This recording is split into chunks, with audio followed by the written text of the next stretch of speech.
Hi everyone. All right, so let's start this video and we'll continue from the last lecture. In the last lecture, we covered the chloroplast DNA. We covered some of the important points regarding the mitochondrial DNA, why it is important, what are the important points regarding the mitochondrial DNA. In this one, let's move on to some of the more important details of the DNA, especially related to exon and also related to intron. What are these two important components of the DNA molecule? And also we'll move on to some of the more detailed topic in this particular video. So we'll start with the topic where we are trying to understand exons and introns. So you can see I have written all those points already.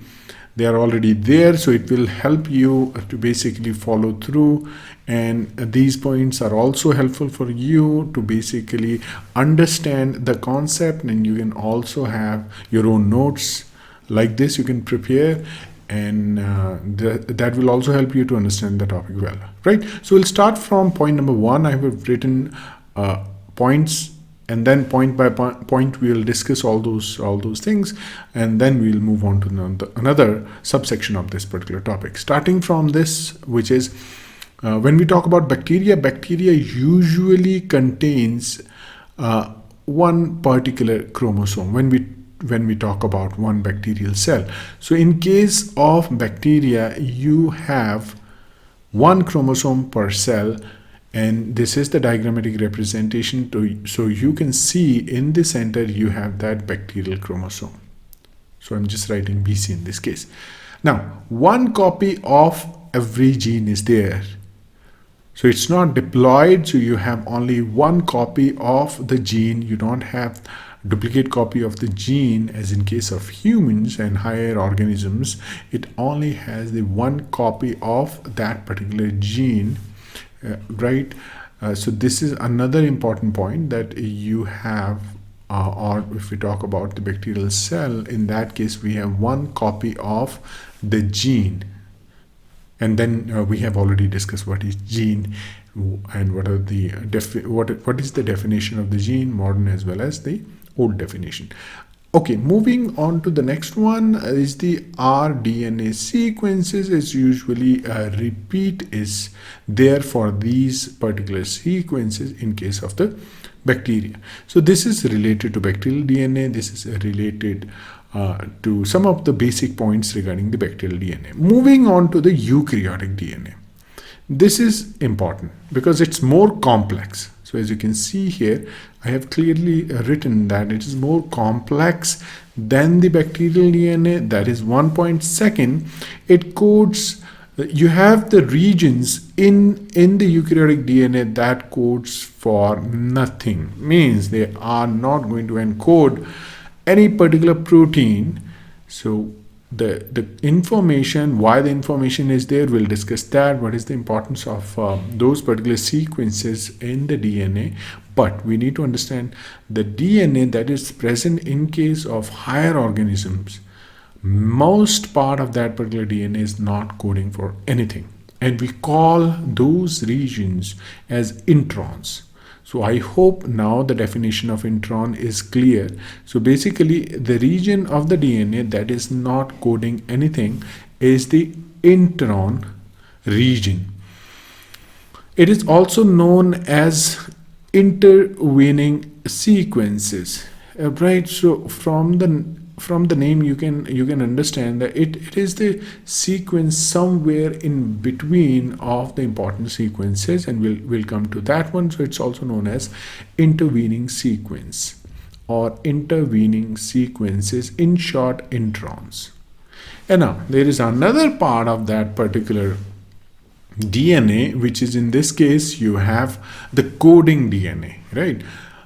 If I summarize it again, you have DNA, and then you will have mRNA coming out from this one. I'm just summarizing the central dogma, and then functional protein will be constructed. So this is the part of the DNA that is coding something, correct? So there will be the part which is not coding anything which could be lying very close to this region, correct? And then that will not code anything. That is our intron. In this case, this one. Okay, so this one is the intron, and this one which is coding something in the form of a protein, which in this case is a protein. So we are taking the example of protein. Let me write it down here. So protein, and that is basically the region that is the coding region, and the coding region is known as exon. That is what I have written here. Exon is basically codes for proteins or any other functional molecules. So the arrangement will look like something like this. So you have 5' to 3' end, and then you will have exons, introns, right? Exons, introns. So this is how they're gonna be there in the gene. And we'll talk about this in the topic which is known as RNA processing, how it happens when the introns, they are basically spliced out from that particular RNA molecule. It's known as the RNA processing, where you have to club the exons together to make the particular functional gene where it will produce a protein. And that if there is the normal addition of all the exons in a sequence is happening, then we'll call it as a constitutive splicing. If it is happening alternatively, or maybe exon 1 is combining with exon 3 or 5 or 7, maybe that in that case we can call it as alternate splicing. But anyways, we'll not go into the detail. What we will do is we will start from the basic, and we'll just slowly are going to cover up everything. So if you are following all the videos, then please make sure that you are also making notes. You are watching the videos again and again, so that if you miss anything out, you can understand it by watching it again, and you can also look from your notes, so that the complexity of the topic is going to go higher. So initially I made videos which are more basic in nature. So here we try to explain what is intron, and we have also tried to explain what is exons. So you can see diagrammatically we have also presented that one, right? So now let's move on to the second part of this particular video. Okay, so we are in the second part of this video, and we have 4 points that we need to cover. We'll start from point number 1. Here you can see I've written few bacterial genes. So in case of bacteria, do we have introns? That's the question. Do we have introns in case of bacteria? So the answer is few bacterial genes, they are known to have introns. So introns, they are basically, we can say they are present in bacteria. So this you need to remember, you need to understand that. Next point is eukaryotic DNA. In case of eukaryotic DNA, you have lots of intron sequences. So even more introns than the exons. And we already know what are introns, what are exons. So introns are the regions which are coding nothing. Exons are the regions that are coding the functional product.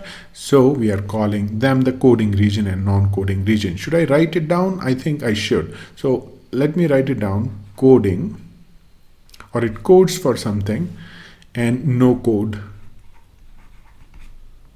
So hopefully now it is more clear, right? And in case of eukaryotic DNA, what you have is more introns than exons. This is interesting, right? So you have more region of the intron which are not coding anything, but you have less region of the exon that is coding something out. We'll take the example. So you can see we have this interesting example here. We have the example of ova-albumin gene. So this gene, interestingly, there are some numbers, contains 7 introns. So let me label them. You are seeing these blank regions. So basically these are the introns. So you have intron 1, 2, 3, 4, 5, and then this is also 6 and 7. Correct. So these are the 7 intron regions in case of ova-albumin gene, 6 and 7. And then you have these other regions that I'm calling exons, and they are also there. You can see the introns, they are in high amount in case of ovalbumin gene, and this is also known that 85% of the entire gene is covered with these 7 introns.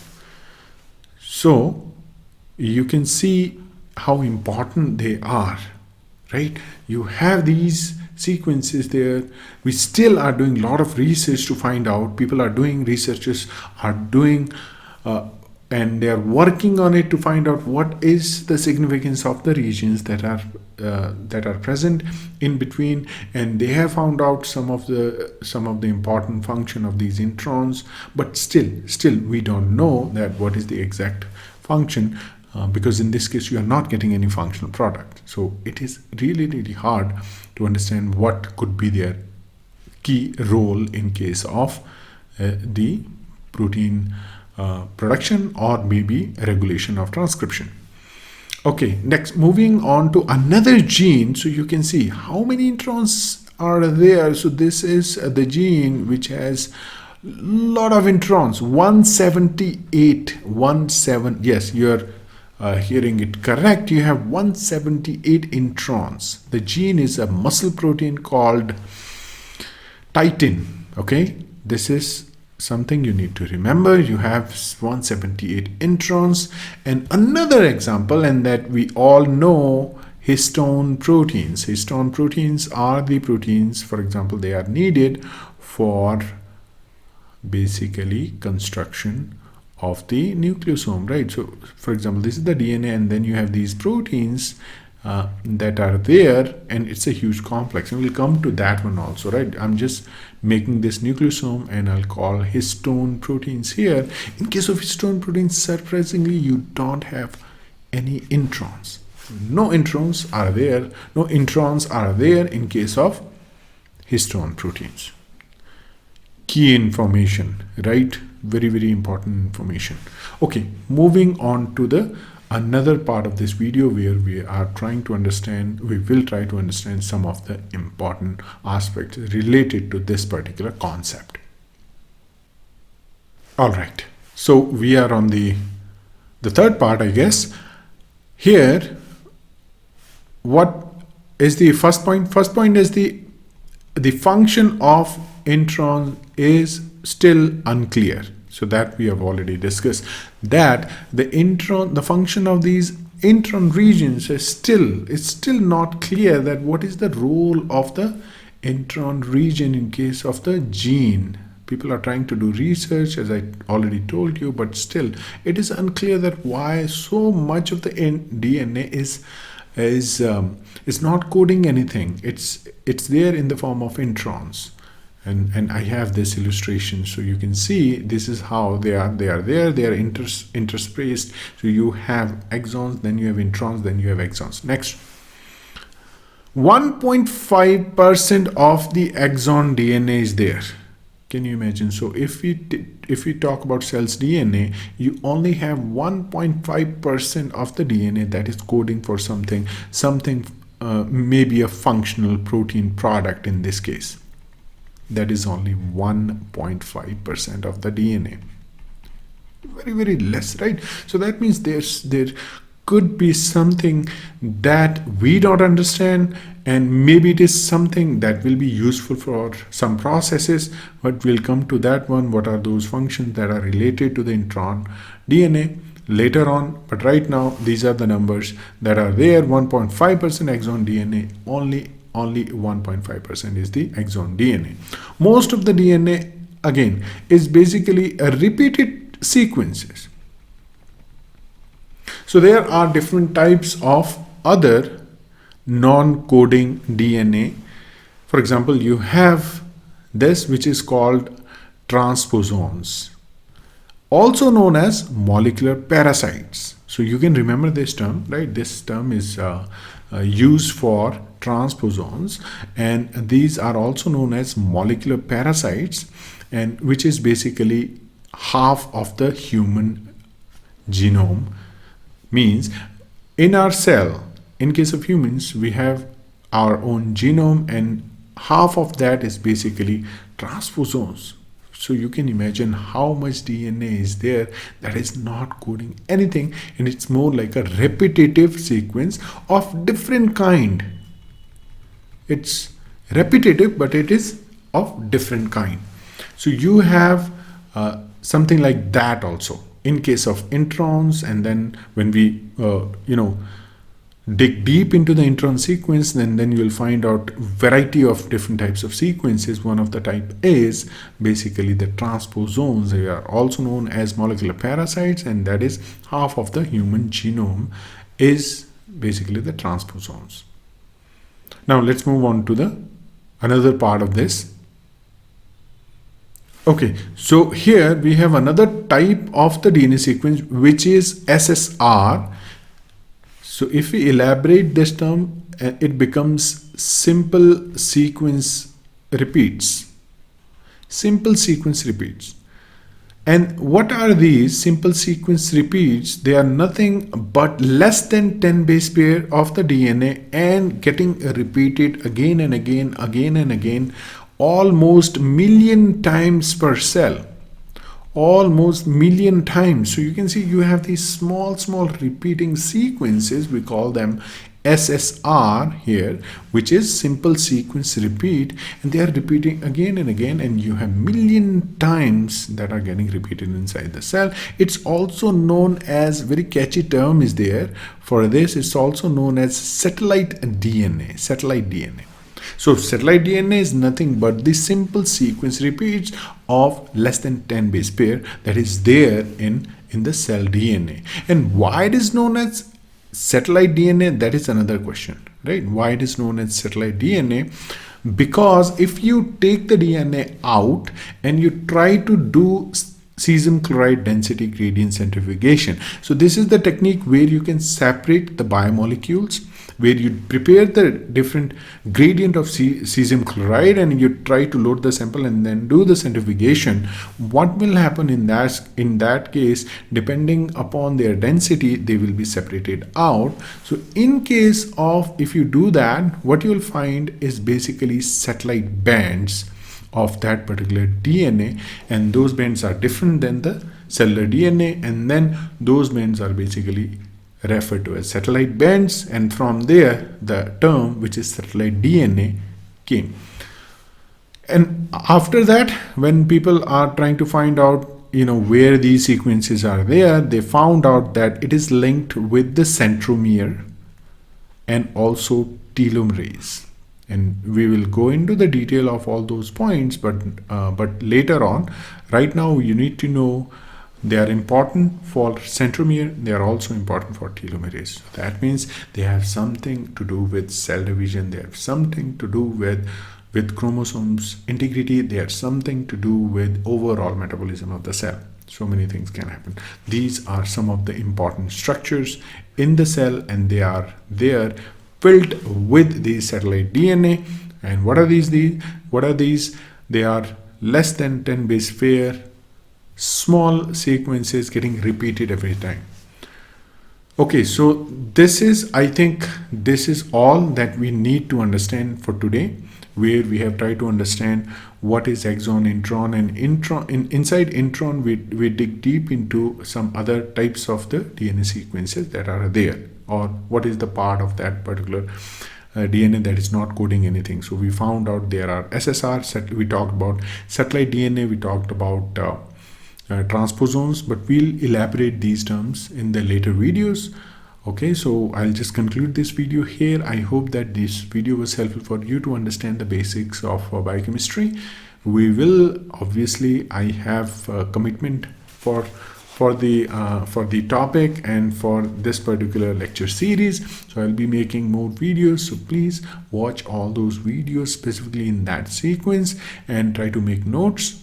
Definitely this is something that will help you in your exams, that will help you in projects or overall understanding of the biochemistry topic. All right, I'll meet you in the next video. Till then, take care.